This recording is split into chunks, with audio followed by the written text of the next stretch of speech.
Welcome to Fast Pace, the new growth, leadership and management podcast featuring Josh Phegan and Dean Mackie. We wanted to peel back the layers on what happens in the world of fast-paced real estate agencies, from new leadership models to the management challenges we all face each day. This is about a new era in the estate agency sector. Rapid changes to business models, service lines, remuneration and growth present the greatest opportunities that we've ever seen. Sit back, get inspired, grow your skills and reimagine what's possible with Fast Pace. Every Friday, wherever you get your podcasts, on Spotify, Apple Podcasts and Josh Phegan Digital. The business of fitness. Dean, I heard someone the other day and they were talking a little bit about, they said, hey Josh, what sport do you play? And I was like, business. And like, what do you mean? So business is one of the greatest sports of all time.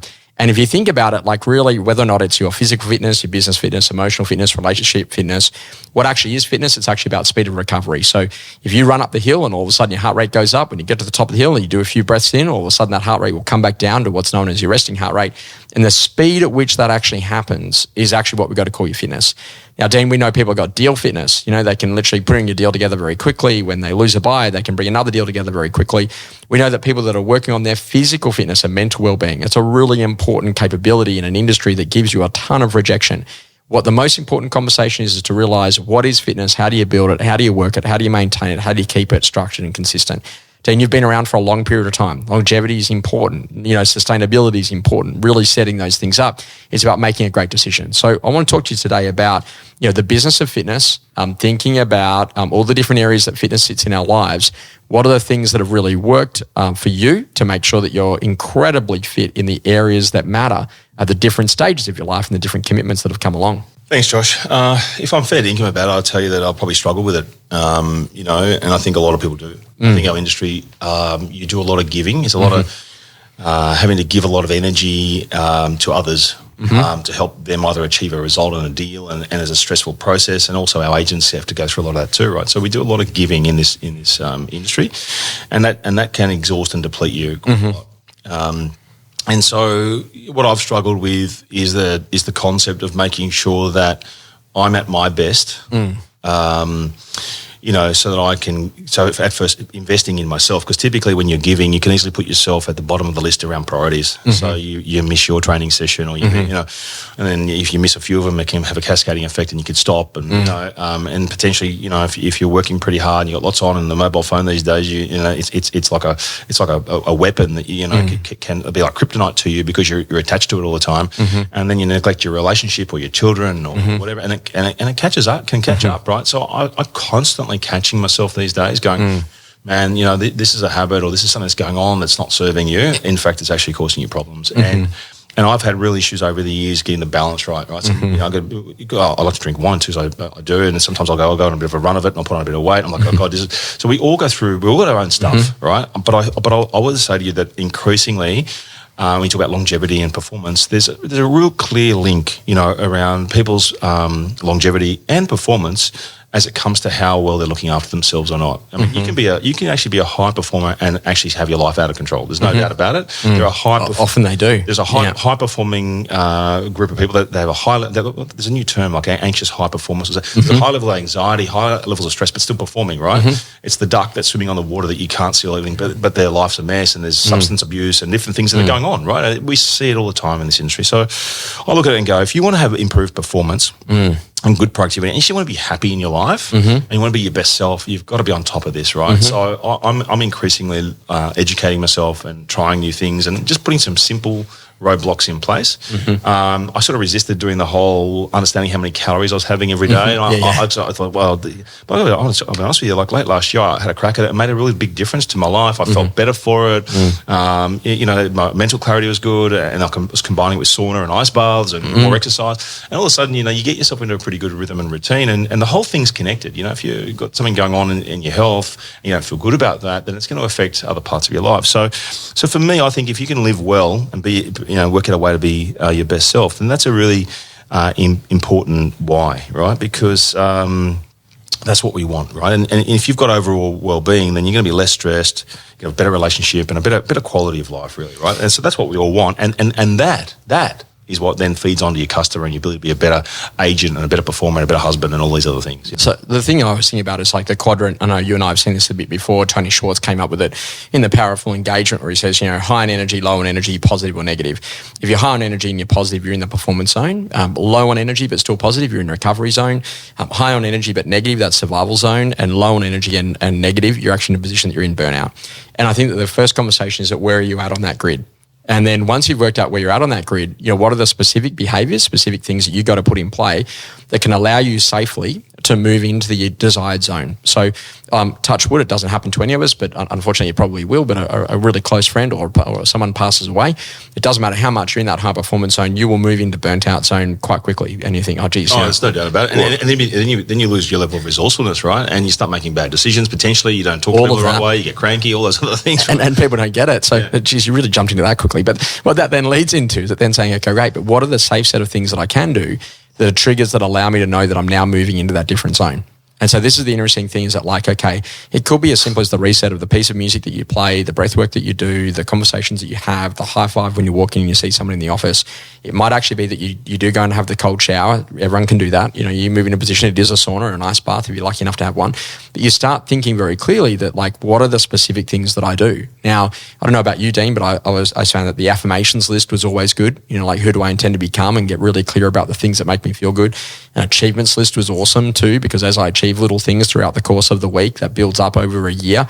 How many of those achievements would I like to do again next year, but are known as goals? And what are some new things that I want to go out there and chase? And you start thinking, okay, great. And then lessons learned. What were the lessons that were taught to me this year so that I can put systems in there to prevent that from happening? And when you think about like building out an ecosystem for performance, what allows me to stay in that performance zone? And then how do I clearly drop into the recovery zone? So I think about this when I'm presenting. I have the chance to come and speak with your organisation, which is really lovely. And I think, okay, great, I'm going to speak, and then I'm going to make sure there's a little exercise for a minute for the guys to talk with each other. And that's really good because it lets them talk about what did you say and how is that important and how would we put that in play. But lets me do some breathing exercises just for a couple of minutes to contain it, bring the energy back down, and then be able to jump back up into that performance zone. So it literally, recovery doesn't have to be go on a holiday for 2 weeks. And what I see a lot of people do is that they go on the holiday and they actually come back more exhausted because they come back into an environment that doesn't support the things that they want to come, and nothing actually changed except they spent a lot of money on a place, got served a few cocktails and probably put on a little bit of weight. And I don't know about you, but I always think that literally this is a chance for you to learn what it actually is to take to get you into the highest of your levels of performance, and to learn how to come out of that performance zone when you absolutely need to. So, Dean, what are your thoughts about some things that you've done that are triggers that have helped you to get into performance mode, and some things that have helped you to jump back down into your recovery zones? Yeah, good questions, Josh. I hear what you're saying. You're probably one of the more disciplined guys I've seen, and I know you do a lot of work, but I know you're also very focused on those things that keep you healthy and performing. Because the minute you stop talking, you stop earning money, right? So you need to be there for all of those 300 days a year, whatever it is that you're speaking, right? So I get that. I think what I've learned over the years is, and some of the things that I do is, first and foremost, I think sometimes if you're really clear, either sometimes or all the time, I know some people that are like 100% focused on this all of the time. It's just, it's not a thing you do. It's a thing. It's like who you become. It's like I'm somebody who likes to be fit and healthy, right? So if you make that shift to that, that's called a massive shift in and that thought process, that thinking, that mindset will shift all of the things that you say yes and no to, right? There are other people that go, to your point, I'll take a holiday. I'm probably in that category at the moment. Took a holiday, went away, came back, and I was chasing heaps of food, had a good time, and a routine, eating in restaurants, and you come back and you feel a bit heavy and a bit out of whack, and you're like, I've got to... I get back into my routine, right? Yes, because you don't feel so good and you're not at your best. So you are right. And then you've got other people that might go, I'm not going to drink for a month, right? Yeah. Okay, cool. But then they go back to the same habits as what they had before. It wasn't a decision to make change. And I think, it just depends on how important these things are. But I think what's really helped me, I think, is the starting point. You've got to get clear about your goals, right? So sure. What's important to you? And I think if you understand that this is an important thing to you, you can actually then put into, to your point, some systems and actions into place that will support that goal. But if you're not clear about your goal, a very specific goal, then perhaps, there'll be reasons to say no. I was reading something the other day, and I sort of thought back to the times when I did some sort of boxing and different things with sport, and like going to the gym and just working out is very different than training for a specific event. Like we did hands across the water, the bike ride in Thailand, and okay, cool. I had 90 days to get ready, and I went right.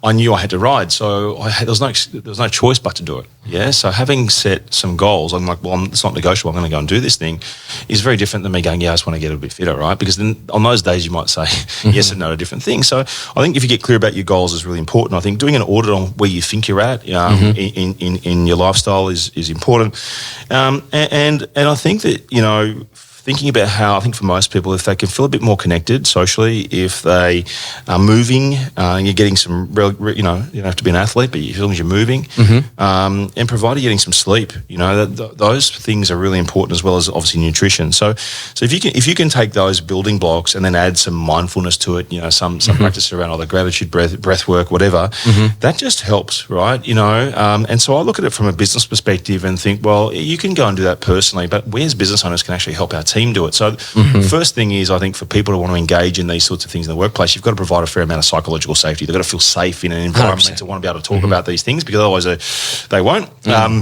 And then what are some of the things you can do? Like we've put in place some stuff with a company called Sonder, which is we learned that people are much prepared to have a chat on WhatsApp or whatever before they'll actually talk to someone, and particularly if it's an anonymous person. And Sonder's a great, if you haven't looked them up, look them up.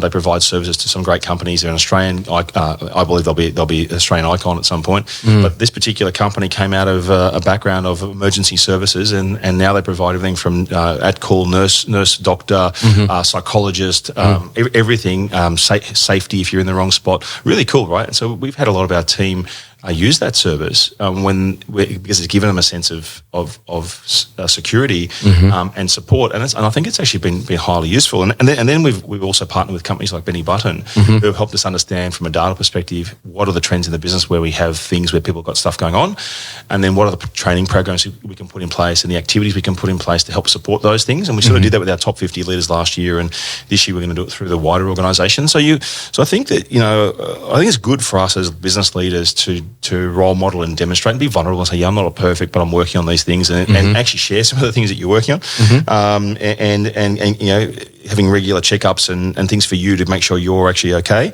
and then how do you then provide leadership and the safety for people and encourage people to say, hey, this is a thing. If you actually want to perform well, so when I'm sitting down doing a business plan with someone, if you want to perform well, it's really important we get these other parts of your life under control too. Is it okay if we chat about those? Those are things that are quite simple that we can all do. Dean, my observation is to always think about this. Find the moments when you're absolutely performing at your best and tell me what happened in the 24 hours prior to allow that to occur. If you can find that there's a system, a pattern and a rhythm, and you can do that more often, then everything changes for you. And you know what? It's actually about better decisions each day as opposed to trying to do revolutions. And, there was a great study about these two people, and they put them on a weight loss challenge over the course of 12 months. And they said to one person, hey, look, you choose all the fad diets that you want. So it's keto this week, and I'm fasting next week, and I'm doing something else the next week. And they said to the other person, all you got to do is just try to make the healthiest choice that you can in each meal. So when you're there and if you're at the cafe or the restaurant, just try to make the healthiest choice. Anyway, long story short, they get down, 12 months down the track. And the person who's like literally doing all the fad diets actually ends up weighing more. And the person who actually just makes the healthiest choice drops the 20 kilos. So the lesson is that more healthy choices more consistently is the thing. And there's that whole belief. You actually behave your way to the future. You behave your way to success. So you get the behaviors right, everything else changes.